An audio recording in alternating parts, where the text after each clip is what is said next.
জানিয়ে দেব এই মুহূর্তে হাতে পাওয়া সর্বশেষ গুরুত্বপূর্ণ আপডেট বাংলা সংবাদ। শুরুতেই থাকছে গভীর ষড়যন্ত্রে মেতে উঠেছে পরাজিত শক্তির দোসরা বলে অভিযোগ করেছেন বিএনপির মহাসচিব মির্জা ফখরুল ইসলাম আলমগীর। ছাত্র জনতার আন্দোলনে আওয়ামী ফ্যাসিস্ট সরকারের পতন হলেও দেশে এখনও নৈরাজ্য সৃষ্টির পাঁয়তারায় লিপ্ত রয়েছে। এবারে জানাবো সন্ত্রাসীদের গডফাদারদের আটক করতে হবে, সন্ত্রাসীদের হাতে থাকা সকল অবৈধ অস্ত্র উদ্ধার করতে হবে। এসব অবৈধ অস্ত্র বিএনপি, আওয়ামী লীগ, জামাত যে দলের কাছেই থাকুক তাদের আটক করতে হবে বলে মন্তব্য করেছেন বাংলাদেশ সুপ্রিম কোর্ট আইনজীবী সমিতির সভাপতি, বিএনপি চেয়ারপারসনের উপদেষ্টা ও সাবেক এমপি ব্যারিস্টার মাহবুবউদ্দিন খোকন। জানাবো ৩০০ আসন নিয়েও শেখ হাসিনা টিকে থাকতে পারেনি। গণ অধিকার পরিষদের উচ্চতর সদস্য দপ্তর সম্পাদক শাকিলুজ্জামান বলেছেন, শেখ হাসিনা চাঁদাবাজি করত বলে ৩০০ আসন নিয়েও ক্ষমতায় টিকে থাকতে পারেনি। যারা গণঅভ্যুত্থানের পর বিভিন্ন জায়গায় চাঁদাবাজি করছেন তারা সাবধান হয়ে যান। শেখ হাসিনা ৩০০ আসন নিয়ে ক্ষমতায় ছিল, কিন্তু এই চাঁদাবাজির কারণে তিনি আজ টিকে থাকতে পারেনি। যারা চাঁদাবাজি করছেন তারা মনে করবেন না যে এক চাঁদাবাজকে আমরা দূর করেছি বলে আপনাদের সুযোগ করে দেব। এবারে থাকছে ভারত কখনই বাংলাদেশের গণতন্ত্রকে সমর্থন করেনি। ভারত কখনই বাংলাদেশের গণতন্ত্রকে সমর্থন করেনি বলে মন্তব্য করেছেন অন্তর্বর্তীকালীন সরকারের সমাজ কল্যাণ মন্ত্রণালয়ের উপদেষ্টা শারমিন এস মুন্সির। বৃহস্পতিবার সন্ধ্যায় রাজধানীর ফরেন সার্ভিস একাডেমিতে বিরাজমান আঞ্চলিক ভূরাজনৈতিক পরিস্থিতিতে শিক্ষার্থী বিপ্লব পরবর্তী বাংলাদেশের সঙ্গে প্রতিবেশীদের সম্পর্ক গতিবিধি নিয়ে গোলটেবিল আলোচনায় তিনি এসব কথা বলেন। এদিকে গরমে হাঁসফাঁস, রয়েছে বৃষ্টির সম্ভাবনাও। সারা দেশের উপর দিয়ে বয়ে যাচ্ছে মৃদু থেকে মাঝারি ধরনের তাপপ্রবাহ। বৃষ্টিপাত না হয় তাপে হাঁসফাঁস জনজীবন। আবহাওয়া অধিদপ্তর বলছে, উত্তর বঙ্গোপসাগর এবং তৎসংলগ্ন এলাকায় আগামী ৭২ ঘণ্টার মধ্যে একটি লঘুচাপ সৃষ্টি হতে পারে। লঘুচাপ হলে শনিবার থেকে কিছু কিছু এলাকায় বৃষ্টি হবার সম্ভাবনা রয়েছে। এবং সর্বশেষ জানাবো আন্তর্জাতিক সংবাদ। ইসরায়েলে হিজবুল্লাহ নয়া অভিযান, বাড়ছে পূর্ণমাত্রা যুদ্ধের আশঙ্কা। লেবাননে ইসরায়েলের সাম্প্রতিক সন্ত্রাসী কর্মকাণ্ডের পর উভয় পক্ষের মধ্যেই পূর্ণমাত্রা যুদ্ধের আশঙ্কার মধ্যে ইসরায়েল এবং হিজবুল্লাহর মধ্যে উত্তেজনা আরও বৃদ্ধি পাচ্ছে। লেবাননের সশস্ত্র গোষ্ঠীটি বলছে তারা গাজায় ফিলিস্তিনি জনগণের সমর্থনে এবং দক্ষিণ লেবাননে দখলদার ইসরায়েলি বাহিনীর হামলার প্রতিক্রিয়ায় নতুন অভিযান চালিয়েছে। এতক্ষণ শিরোনাম শুনছিলেন, এবার বিস্তারিত। প্রিয় দর্শক, আপনি যদি এই চ্যানেলে নতুন হয়ে থাকেন, ভিডিওটি দেখতে দেখতে চ্যানেলটি সাবস্ক্রাইব করে আমাদের সঙ্গেই থাকুন। আর এই ভিডিও সম্পর্কে আপনি আপনার মূল্যবান মতামতটি কমেন্ট বক্সে জানিয়ে দিন। আর হ্যাঁ প্রিয় দর্শক, জানিয়ে দিন ভিডিওটি কোথা থেকে দেখছেন। গভীর ষড়যন্ত্রে মেতে উঠেছে পরাশক্তির দোসরা মির্জা ফখরুল। গভীর ষড়যন্ত্রে মেতে উঠেছে পরাজিত শক্তির দোসরা বলে অভিযোগ করে বিএনপির মহাসচিব মির্জা ফখরুল ইসলাম আলমগীর বলেছেন, ছাত্র জনতার আন্দোলনে আওয়ামী ফ্যাসিস্ট সরকার পতন হলেও দেশে এখনও নৈরাজ্য সৃষ্টির পাঁয়তারায় লিপ্ত রয়েছে। শুক্রবার গণমাধ্যমে পাঠানো এক বিবৃতিতে একথা বলেন তিনি। খাগড়াছড়ি ও রাঙামাটিতে দুষ্কৃতিকারীদের দিয়ে সংগঠিত ব্যাপক সংঘর্ষে ৪ জন নিহত এবং প্রায় ৭০ জন গুরুতর আহত, দোকানপাট ভাঙচুর, বাড়িঘরে হামলা, অগ্নিসংযোগের ঘটনায় গভীর উদ্বেগ প্রকাশ করে বিবৃতি দিয়েছেন তিনি। বিবৃতিতে বিএনপির মহাসচিব বলেন, ছাত্র জনতার আন্দোলনে আওয়ামী ফ্যাসিস্ট সরকারের পতন হলেও দেশে এখনও নৈরাজ্য সৃষ্টির পাঁয়তারায় লিপ্ত রয়েছে পরাজিত শক্তির দোসরা। তারা গভীর ষড়যন্ত্রে মেতে উঠেছে। ষড়যন্ত্রকারীরা ছাত্র জনতার ঐতিহাসিক বিজয়কে মেনে নিতে পারছে না, খারাপিতে মেতে উঠেছে তারা। আওয়ামী ফ্যাসিস্ট শাসক গোষ্ঠীর ভয়াবহ দুঃশাসন থেকে জনগণ মুক্তি পেলেও দেশ এখনও পুরোপুরি নিরাপদ নয়। দুষ্কৃতিকারীরা দেশকে অস্থিতিশীল করতে মরিয়া হয়ে উঠেছে। আর এ কারণেই জনগণের উপর হামলা চালিয়ে তাদেরকে পৈশাচিক কায়দায় হত্যাসহ গুরুতর আহত করা হচ্ছে। খাগড়াছড়ি ও রাঙামাটিতে দুষ্কৃতিকারীদের দ্বারা আহতদের ঘটনা, সেটির নির্মম বহিঃপ্রকাশ। এসব সন্ত্রাসীদের কঠোর হস্তে দমন করতে হবে, এর কোনো বিকল্প নেই। হামলা ও রক্তাক্ত পথ অনুসরণ করে ষড়যন্ত্রকারীরা যাতে ফায়দা লুটতে না পারে সেজন্য দলমত নির্বিশেষে সবাইকে সজাগ থাকতে হবে। আর তাহলে দেশে প্রকৃত গণতন্ত্র, সুশাসন, মানুষের জানমালের নিরাপত্তা নিশ্চিত হবে। বিএনপির মহাসচিব বিবৃতিতে খাগড়াছড়ি এবং রাঙামাটিতে জনগণের উপর হামলাকারী দুষ্কৃতকারীদের অবিলম্বে গ্রেপ্তার এবং দৃষ্টান্তমূলক শাস্তি দেওয়ার জোর আহ্বান জানান। সন্ত্রাসীদের গডফাদারদের আটক করতে হবে, ব্যারিস্টার খোকন।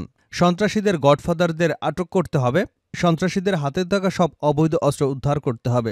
এসব অবৈধ অস্ত্র বিএনপি, আওয়ামী লীগ, জামাত যে দলের কাছেই থাকুক তাদের আটক করতে হবে বলে মন্তব্য করেছেন বাংলাদেশ সুপ্রিম কোর্ট আইনজীবী সমিতির সভাপতি, বিএনপি চেয়ারপারসনের উপদেষ্টা ও সাবেক এমপি ব্যারিস্টার মাহবুবউদ্দিন খোকন। নোয়াখালী চাটখিল উপজেলার দক্ষিণ বদলকোট সরকারি প্রাথমিক বিদ্যালয় বন্যাতুরদের মাঝে ত্রাণ বিতরণ অনুষ্ঠানে প্রধান অতিথির বক্তব্যে তিনি এসব কথা বলেন। তিনি বলেন, ১ মাসের অধিক সময় পার হলেও এখন পর্যন্ত কোনো অবৈধ অস্ত্র উদ্ধার করা হয়নি। আওয়ামী সরকারের সময় পুলিশের সহযোগিতায় ইউনিয়ন পরিষদ, উপজেলা এবং সংসদ নির্বাচনের সময় ভোট কেন্দ্রগুলো দখল করে নেওয়া হয়েছিল। কেউ ভোট দিতে পারেনি। তারা জনগণের বিরুদ্ধে অসংখ্য গায়েবী মামলা দিয়েছে। ১৮ সালে নির্বাচনে পুলিশ আমাকেও গুলি করেছে। চাটখিলে মামুন সহ ৪ জনকে গুম করেছে। অন্তর্বর্তী সরকারকে উদ্দেশ্য করে তিনি বলেন, বিগত ১৬ বছর আওয়ামী লীগ সরকার যত খাতে চুরি, লুটপাট, বাটপাড়ি করেছে, ব্যাংক খাতে ডাকাতি করেছে, তার বিচার একটা একটা করে করতে হবে। ৩০০ আসন নিয়েও শেখ হাসিনা টিকে থাকতে পারেননি। গণঅধিকার পরিষদের উচ্চতর সদস্য ও দপ্তর সম্পাদক শাকিলুজ্জামান বলেছেন, শেখ হাসিনা চাঁদাবাজি করত বলে ৩০০ আসন নিয়েও ক্ষমতায় টিকতে পারেনি। বিকেলে টাঙ্গাইলের যুব অধিকার পরিষদের আয়োজনে ৭ দফা দাবিতে টাঙ্গাইল প্রেস ক্লাবের সামনে মানববন্ধনের প্রধান অতিথির বক্তব্যে এসব কথা বলেন তিনি।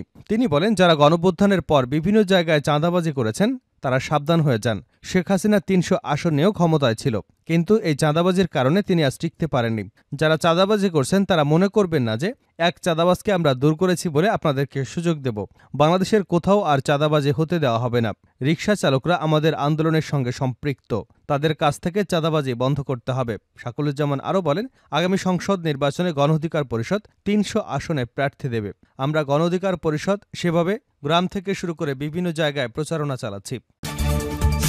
ভারত কখনই বাংলাদেশের গণতন্ত্রকে সমর্থন করেনি শারমিন মুর্শিদ। ভারত কখনই বাংলাদেশের গণতন্ত্রকে সমর্থন করেনি বলে মন্তব্য করেছেন অন্তর্বর্তীকালীন সরকারের সমাজকল্যাণ মন্ত্রণালয়ের উপদেষ্টা শারমিন এস মুর্শিদ। সন্ধ্যায় রাজধানীর ফরেন সার্ভিস একাডেমিতে বিরাজমান আঞ্চলিক ভূরাজনৈতিক পরিস্থিতিতে শিক্ষার্থীদের বিপ্লব পরবর্তী বাংলাদেশের সঙ্গে প্রতিবেশীদের সম্পর্কের গতিবিধি নিয়ে গোলটেবিল আলোচনায় তিনি এসব কথা বলেন। সকলের সঙ্গে বন্ধুত্ব, কারো সঙ্গে বৈরিতা নয়, এই পররাষ্ট্রনীতির সমালোচনা করে প্রশ্ন রেখে সমাজকল্যাণ উপদেষ্টা বলেন, বাংলাদেশের সঙ্গে বন্ধুত্বে কার কি আসে যায়? বাংলাদেশ কিভাবে আঞ্চলিক ও আন্তর্জাতিকভাবে গুরুত্বপূর্ণ। কেউ বাংলাদেশের সঙ্গে বন্ধুত্বের বিষয়টি গুরুত্ব দেয় না। না ভারত, না চীন, না যুক্তরাষ্ট্র। কেউই বাংলাদেশের বন্ধুত্বের গুরুত্ব দেয় না। আর সেই সঙ্গে বাংলাদেশের বৈরিতায় উদ্বিগ্ন কেন?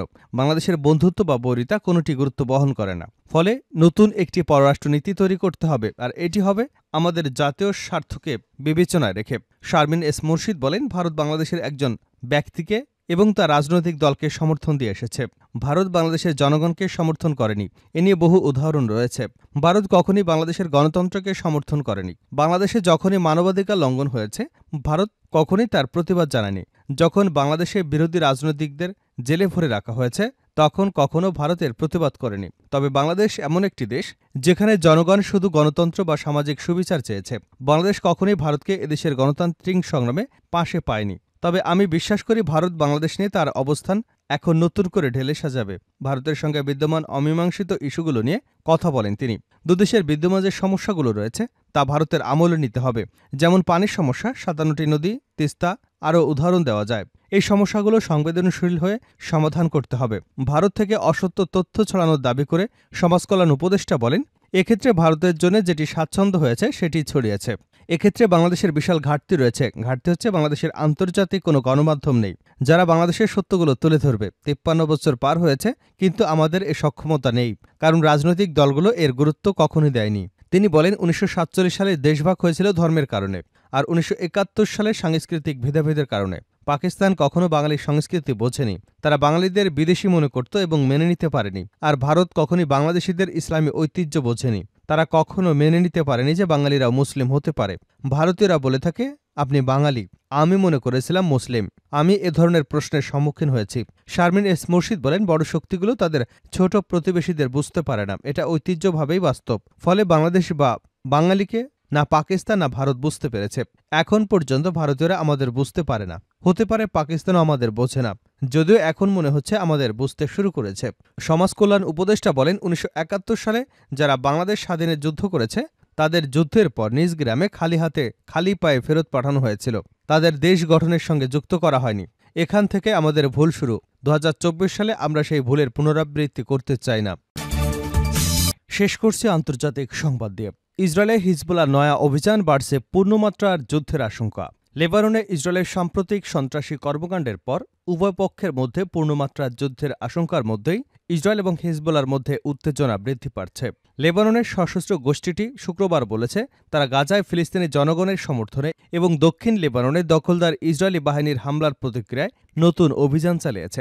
হিজবুল্লাহ বলেছে তারা কামানের গোলা দিয়ে ইসরায়েলের আল মালাকিয়া সামরিক অবস্থানকে লক্ষ্য করে সরাসরি আঘাত এনেছে। হিজবুল্লাহর কাতেউসা রকেটগুলো হারমন ব্রিগেড ৮১০-এর কমান্ড হেডকোয়ার্টার মালে গোলানি সামরিক ঘাঁটির পাশাপাশি সোমেরা এবং মেটাত ঘাঁটিতেও আঘাত এনেছে। ইয়ারা ব্যারাকে ইসরায়েলের পশ্চিম ব্রিগেডের কমান্ডার হেডকোয়ার্টার্সের রকেট দিয়ে লক্ষ্যবস্তু করা হয়েছে। সশস্ত্র গোষ্ঠীটি বলেছে তারা বৃহস্পতিবার অধিকৃত গোলান মালভূমির গ্যালিলিতে এবং অধিকৃত ফাকার চোব্বা পাহাড়ে ইসরায়েলি লক্ষ্যবস্তুতে ১৭টি হামলা চালিয়েছে। উত্তর ইসরায়েলে হিজবুল্লাহর একটি ক্ষেপণাস্ত্র এবং ড্রোন হামলায় ২ ইসরায়েলি সেনা নিহত এবং ১৩ জন আহত হয়েছে বলে ইসরায়েলি বাহিনী স্বীকার করেছে। লেবাননে ইসরায়েল তার বিমান হামলায় হিজবুল্লাহর কয়েক ডজন রকেট লঞ্চার সহ অন্যান্য অবকাঠামোতে আঘাত হানার দাবি করবার পর নতুন করে এমন অভিযান শুরু করা হয়।